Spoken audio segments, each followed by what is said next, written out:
रोज सुबह जब आप अपने घर की रसोई में जाते हैं, धीरे से गैस का नॉब घुमाते हैं, एक हल्की सी टिक की आवाज होती है और फिर एक नीली सी लौ धीरे धीरे जल उठती है। आपने ये दृश्य हजारों बार देखा होगा, लेकिन क्या आपने कभी सच में रुककर सोचा है कि ये गैस आखिर आती कहां से है?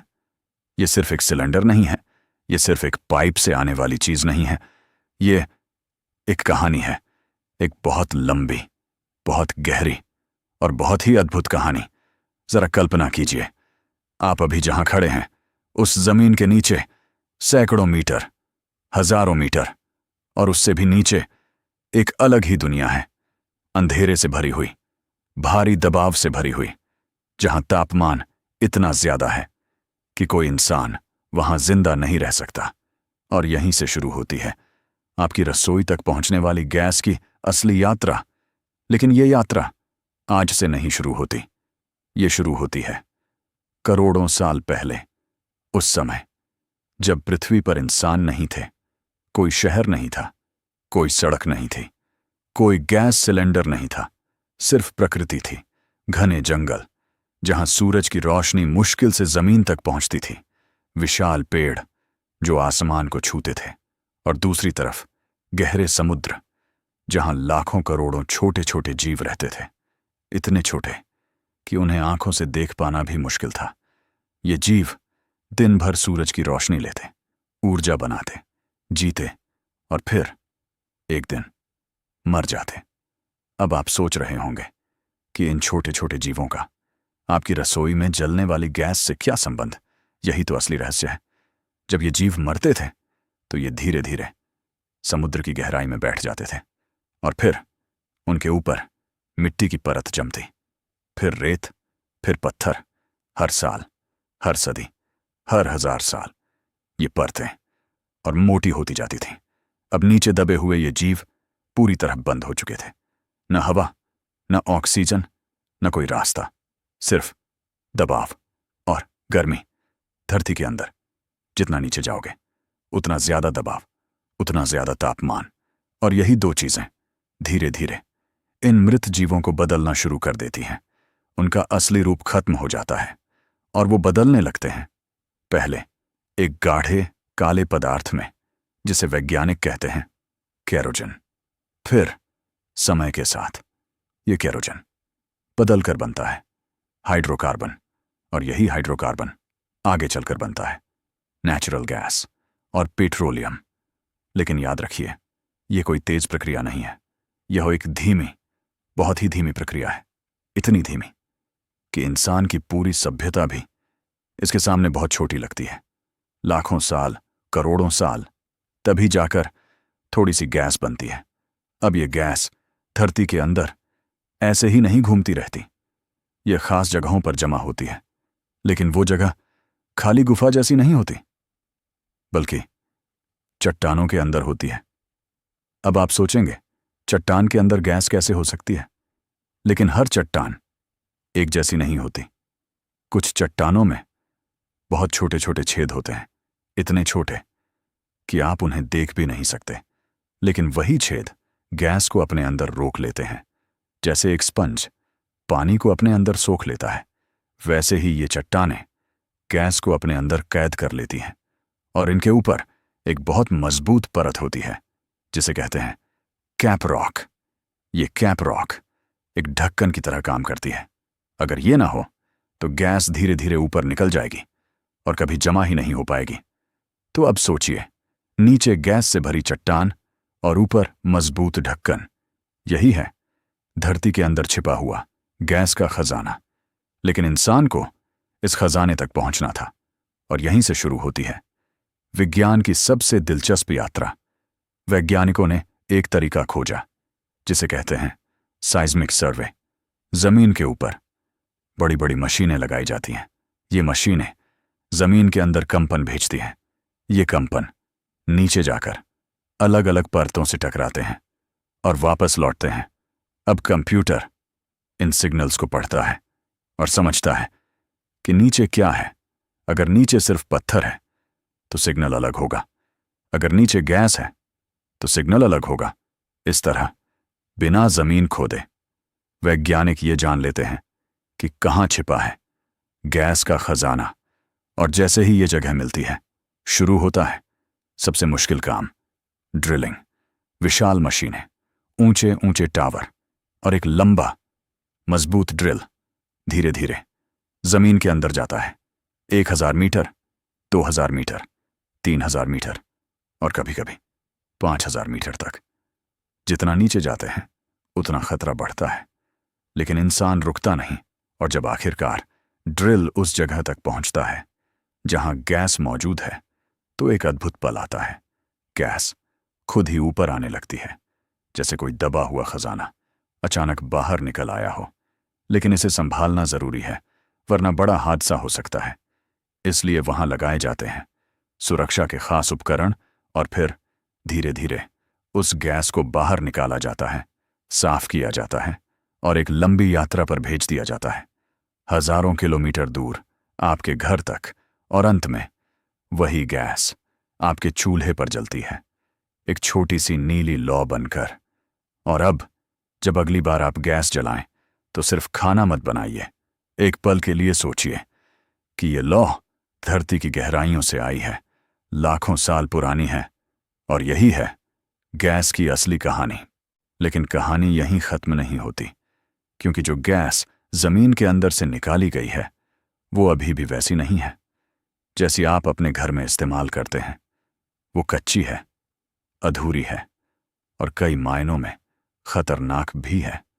जरा कल्पना कीजिए, जब गैस पहली बार धरती की गहराइयों से बाहर आती है, तो उसके साथ सिर्फ गैस ही नहीं आती, उसके साथ आता है पानी, रेत, कीचड़ और कई तरह की जहरीली गैसें।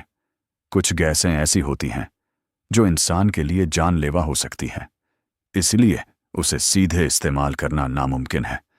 यहीं से शुरू होता है एक और अहम सफर, सफाई का सफर। गैस को बड़े बड़े प्लांट्स में ले जाया जाता है। इन प्लांट्स को कहते हैं गैस प्रोसेसिंग प्लांट्स। यहां हर चीज को बहुत ध्यान से अलग किया जाता है। सबसे पहले गैस में मौजूद पानी को हटाया जाता है, क्योंकि पानी पाइपलाइन में रुकावट डाल सकता है। फिर हटाई जाती हैं जहरीली गैसें, जैसे हाइड्रोजन सल्फाइड, जो बहुत खतरनाक होती है। धीरे धीरे हर अशुद्धि को हटाया जाता है, और आखिर में जो बचता है वो होता है एक साफ, हल्की और बहुत ही ज्वलनशील गैस, जिसे हम कहते हैं मीथेन। यही है वो असली गैस जो आपके घर तक पहुंचती है।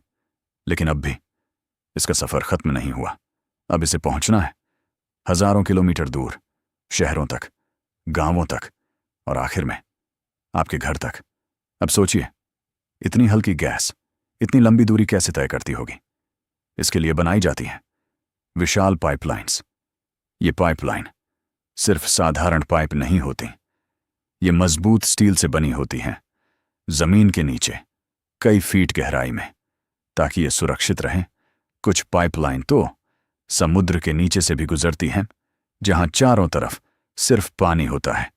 इन पाइपों के अंदर गैस को बहुत ज्यादा दबाव में भेजा जाता है ताकि वो तेजी से आगे बढ़ सके। लेकिन इतनी लंबी दूरी में गैस की स्पीड धीरे धीरे कम हो जाती है। इसलिए रास्ते में कई जगह बनाए जाते हैं कंप्रेसर स्टेशनों। ये स्टेशन गैस को फिर से दबाव देते हैं और उसे आगे बढ़ाते हैं। इस तरह गैस लगातार चलती रहती है, दिन रात, बिना रुके, एक शहर से दूसरे शहर, एक राज्य से दूसरे राज्य और कभी कभी एक देश से दूसरे देश तक।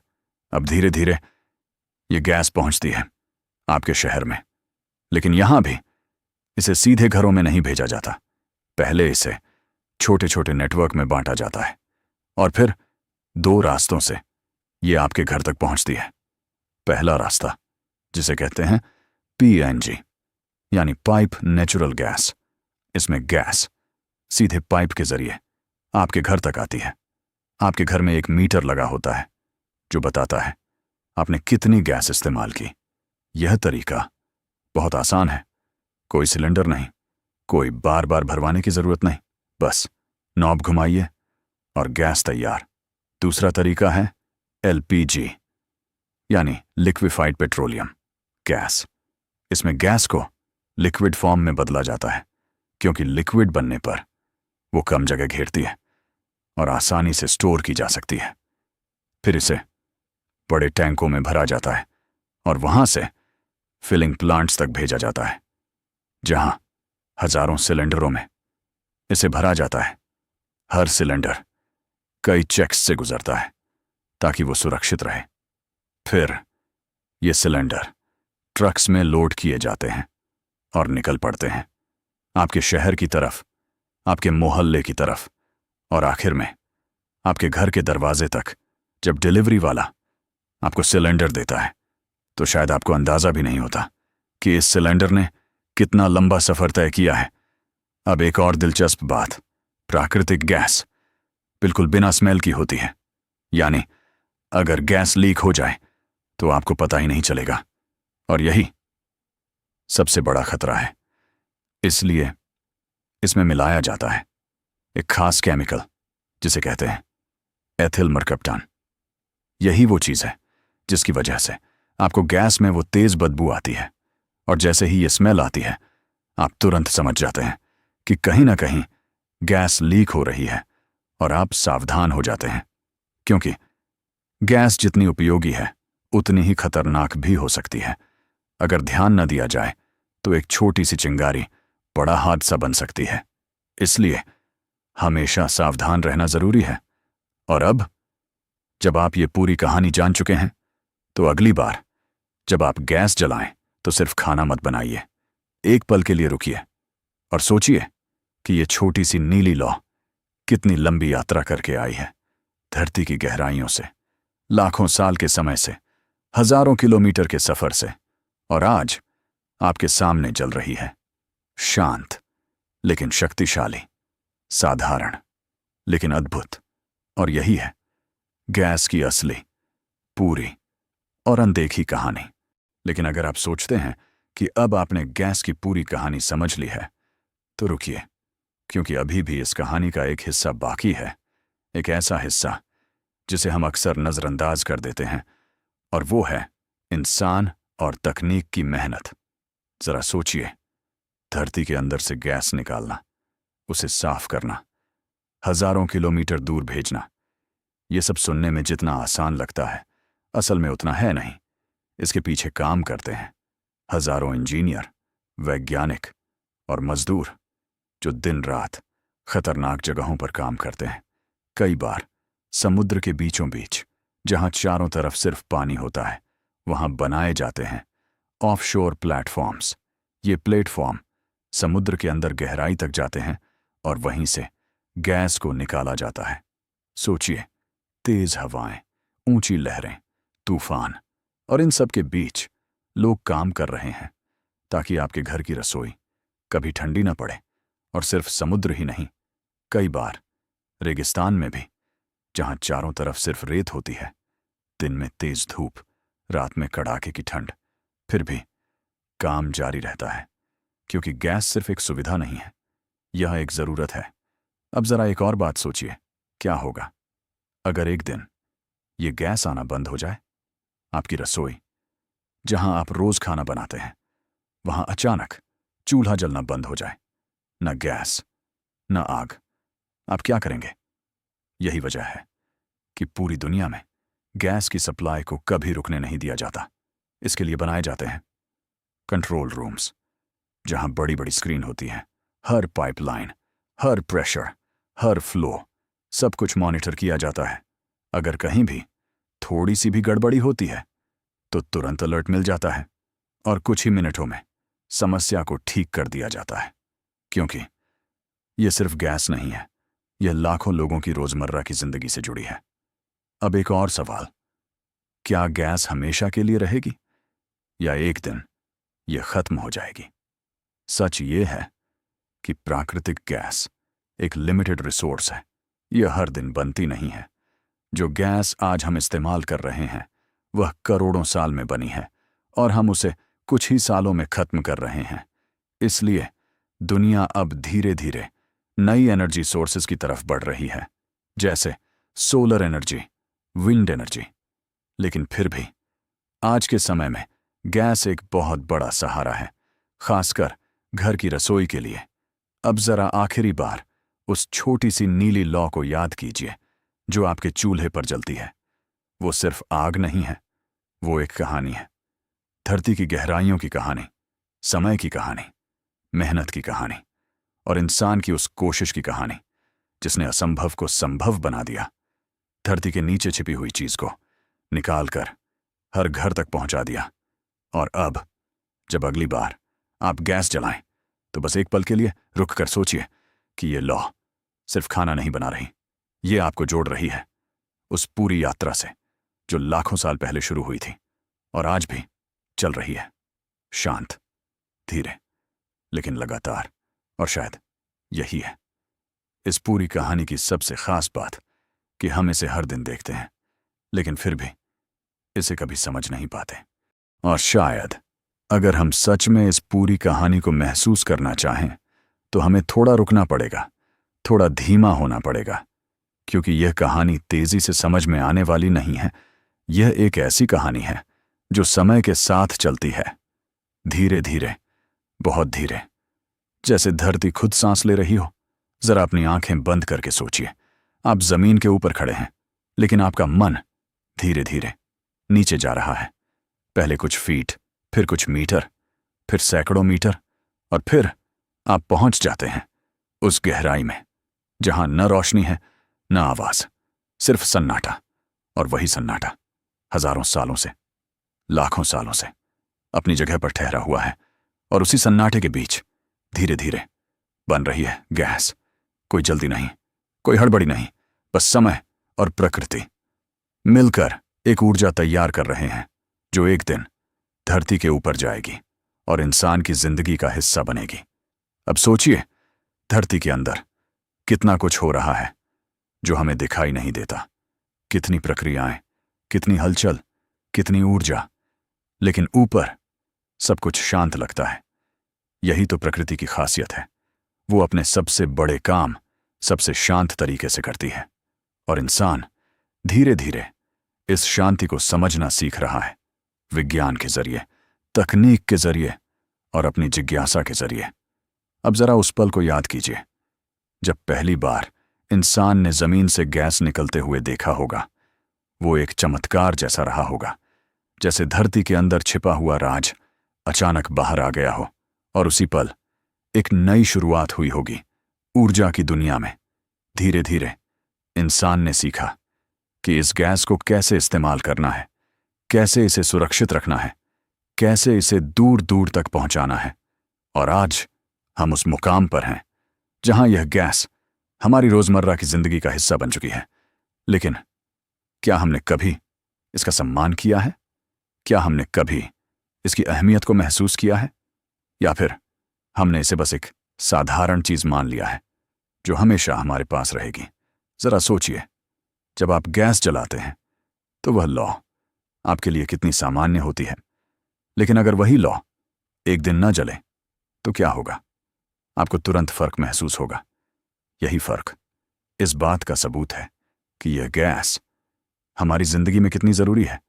लेकिन जरूरी होने का मतलब यह नहीं कि यह हमेशा रहेगी, क्योंकि धरती के अंदर जो कुछ भी है वह सीमित है, और अगर हम उसे समझदारी से इस्तेमाल नहीं करेंगे तो एक दिन वह खत्म हो सकता है। और तब शायद हम सोचेंगे कि हमने समय रहते इसकी कद्र क्यों नहीं की। लेकिन अभी हमारे पास समय है समझने का, सीखने का और बदलने का। अब जरा एक और कल्पना कीजिए, भविष्य की। एक ऐसा समय जब शायद आपकी रसोई में गैस की जगह कोई और ऊर्जा का स्रोत होगा। शायद बिजली से चलने वाले चूल्हे या कोई नई तकनीक जिसके बारे में हम आज सोच भी नहीं सकते। लेकिन उस भविष्य तक पहुंचने के लिए हमें आज को समझना होगा। और आज गैस हमारी जिंदगी का एक अहम हिस्सा है। और अब जब आप यह पूरी कहानी सुन रहे हैं तो शायद आपके अंदर एक नया नजरिया बन रहा है, एक नई समझ, एक नई सोच। अब आप सिर्फ गैस को इस्तेमाल नहीं करेंगे, आप उसे महसूस करेंगे, उसकी यात्रा को समझेंगे, उसकी अहमियत को जानेंगे और शायद उसे और भी ज्यादा जिम्मेदारी से इस्तेमाल करेंगे। अब धीरे धीरे एक बार फिर उस छोटी सी नीली लौ की तरफ लौटते हैं। वो लौ जो हर दिन आपके सामने जलती है, शांत, स्थिर, लेकिन उसके अंदर एक पूरी दुनिया छिपी है। धरती की गहराई, समय की लंबाई और इंसान की मेहनत, सब कुछ उस एक लौ में समाया हुआ है। और यही इस पूरी कहानी का सबसे खूबसूरत हिस्सा है कि हम हर दिन इतनी बड़ी चीज को देखते हैं, लेकिन उसे समझने की कोशिश नहीं करते। और आज शायद आपने उसे समझ लिया है, थोड़ा सा महसूस कर लिया है। और यही इस कहानी का असली मकसद था कि जब अगली बार आप गैस जलाएं तो बस एक पल के लिए रुक जाएं, देखें, समझें और महसूस करें कि यह लौ सिर्फ आग नहीं है, यह धरती की कहानी है, समय की कहानी है और हमारी, आपकी, हम सबकी कहानी है।